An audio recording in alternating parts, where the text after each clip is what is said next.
Good evening, Madam President, and I rise in support of the legislation. And first, I just want to take a moment as well to do some thank yous, and I may come back to some others as well if I miss over any, but if I do, I apologize. First, I want to thank Senator Looney for prioritizing this, as Senator Maroney said, as a caucus bill. I appreciate his leadership, his support, unwavering support on this legislation that we've had. It's extremely important, and I appreciate all of his work and active support as we move through this important bill.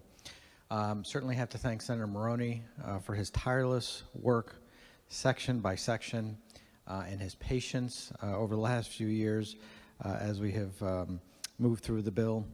I want to thank Representative Arconti for his work, Representative D'Agostino as well for helping to bring people along, Senator Witkos for his work that he has done to be a co-sponsor of the legislation. I want to thank Senator Kissel for his yes vote, because I think he was one of the first yes votes on the other side of the aisle when we first brought this bill out, and he brought a good perspective, a personal perspective, as he talked about earlier, with his own experience with data theft and identity theft. So I thank him for his work as well. I want to thank the Speaker, Speaker Ritter, for his support, our staff, Courtney Cullinan, Liz Keys, Ken Sicenti, who's been working very hard on this for a number of years with Senator Maroney. I want to thank Joel Rudikoff from our office, our legal counsel, and certainly thank the Attorney General's office for their input and help and support as well, which we would not be here without their support as well. We have a very small but mighty group of data privacy folks in the Attorney General's office, and they are known around the country for their good work. So, but really want to thank everybody for their work. And I want to particularly just also point out to what we heard before from Senator Martin when he said that he wants to go back to his district and talk about this bill and how important it is to his constituents. I think we all want to do that because I think over time we have seen how important data privacy is to all of us, and that this is a very significant bill and probably one of the more important bills that we'll be voting on this session.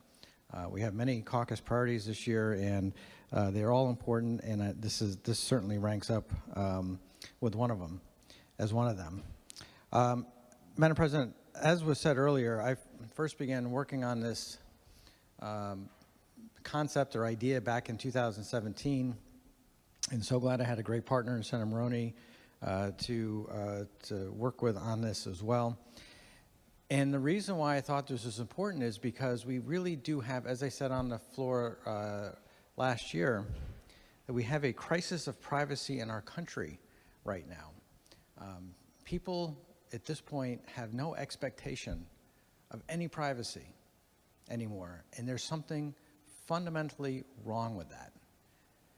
People don't have an expectation of privacy even in their own homes, whether they think the TV is watching them, or their smart speaker is listening to them, or their phone is listening to them, or they get ads because they're either watching a particular TV show or hearing something, or they're searching something.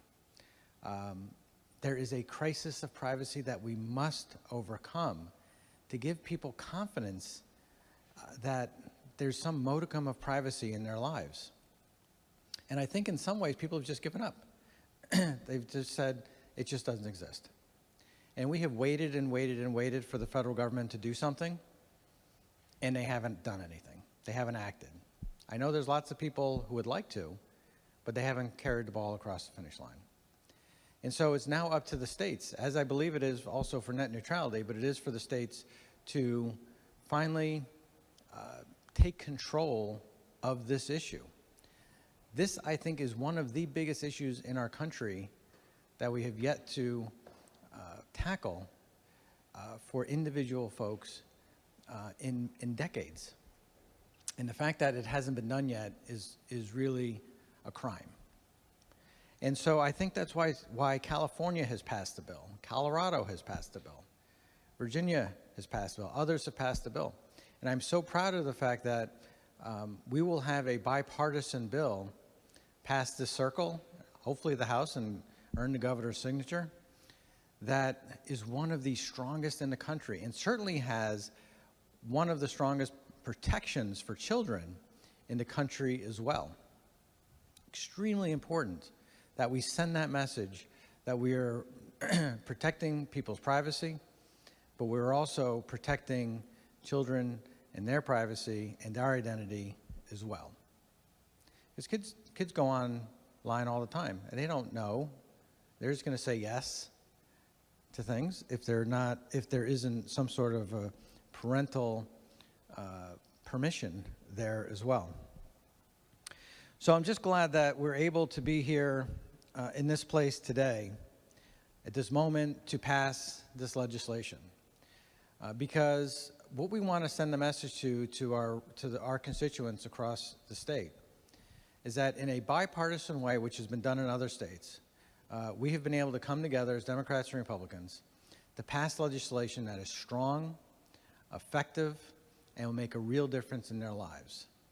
That's why I think sometimes people get cynical about politics, because they don't see sometimes the tangible effects that we can do in this building or any government building. And this particular bill, along with many others that we'll do this session, will be tangible for people to see and to show them that we are taking their concerns very seriously. And so, Madam President, I again want to thank everybody for their work and their support on this legislation, for taking the time of the task force over the summer, over the interim of between sessions, to be able to come up with a bill that is strong and effective and yet still works. I think, you know, when we were working through the bill and ensuring that we were still on the right path,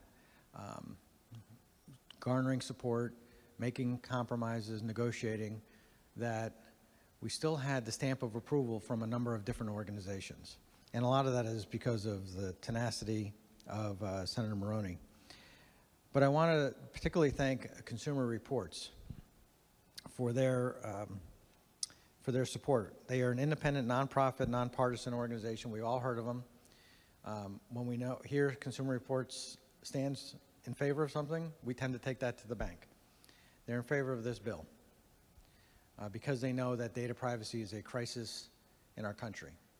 And so having their support, along with our colleagues, along with others around that table, leads me to believe, and I know for a fact, that this is a strong bill that will help people and that will give people confidence that they may have not had before while they're on their devices. So, Madam President, I want to urge my colleagues to vote for this bill.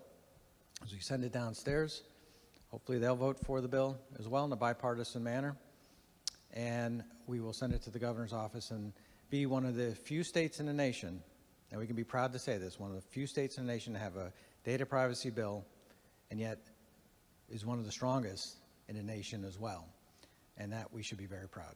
Thank you, Madam President.